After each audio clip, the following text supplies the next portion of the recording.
Okay, so this is episode 2 of Basics with Ben, a quick Manga Studio coloring tutorial. So we're going to go back to the apple we used the first time. And what I'm going to do first is use the wand tool. You push W, at least on my machine you do, to select the shape.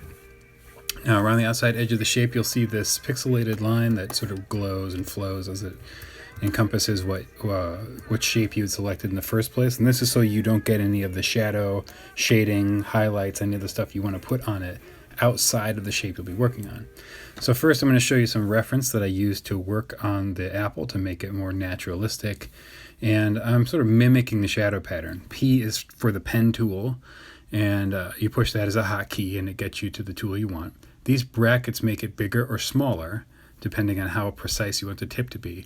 And then these carets help you shift between the different pen tools in the family.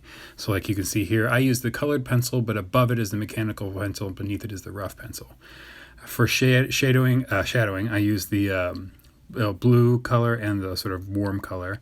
Here is the pen selection tool and the palette selection tool. And this is the palette down here. It's got a square section where you can choose any of those colors, or the circular shape.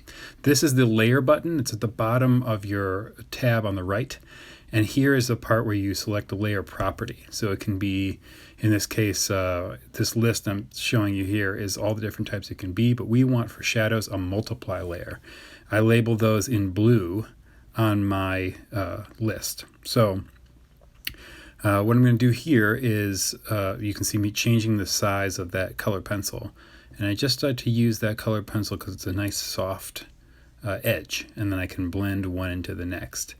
And as I go around, I'm remembering that reference. I have a 2-screen system where I'm looking at the reference material and then I'm drawing on my tablet.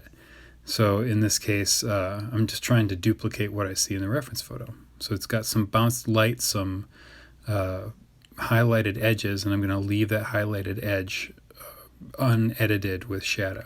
I'm going to come back to it and make a highlight layer later, but for right now, I'm trying to sculpt the shape of the apple with the shadow layer, the multiply layer, based on what I saw in the original reference photo. You can see in my little quick 30-second inking that I did that on the right side is where the shadow is, and on the left side is where the bulk of the highlights will be. And in this case, we have 2 different lighting sources. We have rim lighting, which is around the outside edge, which I'm leaving room for in the highlight. And then we have some light coming from above in the reference that makes basically the center of the apple brighter. So here what I did, you can see in that initial palette selection that I showed you with the cool and the warm, there's also a little checkerboard area. If you select that checkerboard area, it takes whatever tool you're using and it makes it like a deletion tool, sort of like an eraser, but it has all the same qualities of the tool you were drawing with. So it negates in the way that you put things down. It does it in reverse. So it's like an eraser with a little bit more character, and it lets you be more precise. So here I've switched to a highlight layer. In the case of highlight layer, I just added another layer, but I didn't change the property of it. It's a normal highlight layer. It's 100% opacity. You can change that too if you want. But usually with my highlight layers, I like to know exactly how bright it's going to be. And I stack them in a specific order, but we can get into that in a more advanced video. So here I'm looking at the reference material. I'm trying to hint at the kind of shadows that they have. So you got some light bouncing up off of the material that the apple's sitting on. You got some rim lighting near the stem, I think is what I'm going to do next. And in a second, I'm going to work on something called color holding. And this is all just sort of the introduction, is like basic 2 different layers that I like to use. So highlights layer and shadow layer. And one thing you'll notice as I go along is that I add eventually a few more layers because I want to be able to do it like you would do a painting, where I'm doing it in sections, and I zoom out so I can get a look at it and get a sense of whether or not it's close to the material that I'm referencing.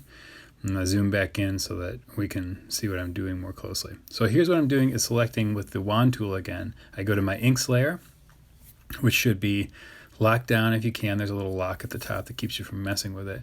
And here I'm deselecting all the stuff I don't want. So really what I want is that ink blob on the right side, and color holding is a way of taking shadows that are too severe and knocking them back in space. So you'll see it in certain types of drawing. You'll see it in graphic design. It's just a way of softening some of these shapes and making them appear more naturalistic if you start with a graphic sensibility in the first place. So comic book artists do it a lot. Adam Hughes is a guy who does it a lot.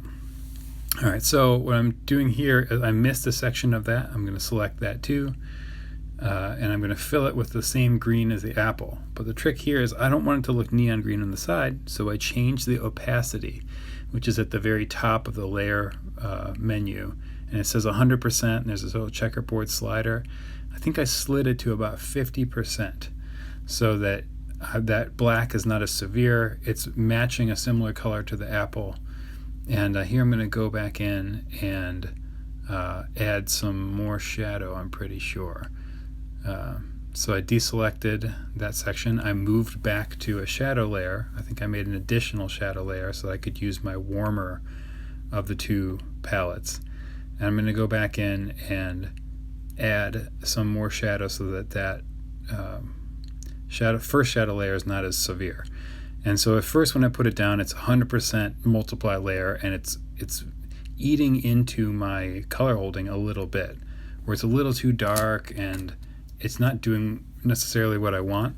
I want it to feel like a naturalistic fade from that inking that's on the side into more of the tone that you see in the reference, where it's smoother. You can tell the surface of the apple is not as slick as like a bowling ball. I'm trying to imitate the texture of the skin of the apple. So I'm doing that by doing these more linear strokes. So I'm like it's another way to think of it is what's called contour line shading. And you can look up the drawings of Michelangelo for the Sistine Chapel ceiling. He did this drawing I really liked called the Libyan Sibyl. So here I'm doing a little bit more of that shadow, warm color, the sort of more orangey or reddish color for the rim lighting, going right up against that edge. And again, it's like I'm looking at the reference material. So I'm trying to mimic something that's from a photograph just to get a sense of what to do. Because oftentimes when you're doing coloring, you can be lost without a compass if you don't have at least something to pull from. So you can shoot your own reference, and you can find a wealth of reference online. As long as you don't copy it, beat for beat, it's fine, and everybody does it. Every famous artist does. You're not tracing it. That's not necessarily bad either, but you're pulling from material that we all understand, and then you're trying to duplicate it so whoever sees it is seeing a facsimile of a thing they're used to. So here I've made a layer that's called an add glow layer or an add layer. And this is just so I can do water droplets, and I'm sort of experimenting with how I might do those. It's just me sort of improvising those off the top of my head. You'll see the reference material at the end, and it's good as a colorist, whatever it is you're going to do, to have some ability to improvise, because you might come up with some cool stuff.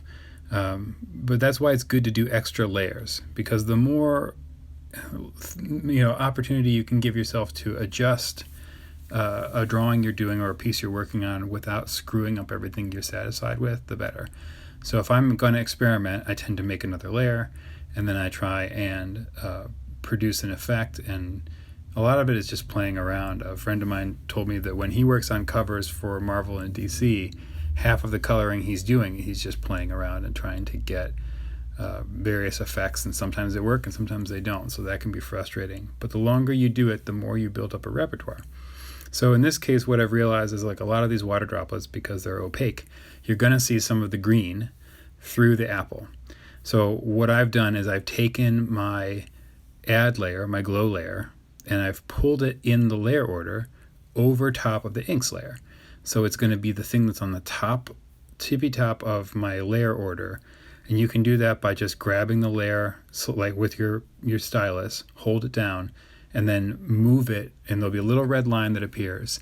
And you can put the layers in whatever order you want. And that can matter a lot, because as you go along, some of this stuff will get hidden, and you're trying to think of it almost like a painter who does fine art painting would do it, where if you're going to put a highlight down, that highlight is probably best done at the end if it's going to be the thing that pops out the most over the shadow work you've done. So layer order is a thing I'll get into in a future video, but just to start, try and think of putting your highlights up top and then your shadows, your multiply layers underneath. There's instances where you might do it differently, but in this case, I'm just trying to make sure that my highlights come through exactly the way I want them to. So here I am just working on the leaf at the top. I think I selected a slightly brighter, whiter color from the palette selection, and I'm using that same color pencil tool, but you can see that it's small. And I'm trying to remember where the light's coming from, in this case, sort of bouncing off of the facing part of the leaf. And I notice I accidentally moved the layers there. It's something you can do. If you want to avoid that for your flats, select the flats layer and lock it down with the little lock at the top. It won't move. It won't let you do it. All right, here I am adding going back to one of my multiply layers, going back to my original blue, and putting some shadow on the leaf. I think I do a little bit of that on the stem too, maybe. No, I guess not. Oh, what I realized as I was looking at my reference, that's why it's good to have reference. Underneath those droplets, because they're three-dimensional objects, they cast a shadow that's consistent with the way that the apple is being lit and shaded. So I found out that it made the water droplets look like water droplets when I put little shadows underneath them. So that's where the experimenting and having things on different layers can be really helpful. And so then as you go along, I think here I realized my shadow layer is underneath my inks layer.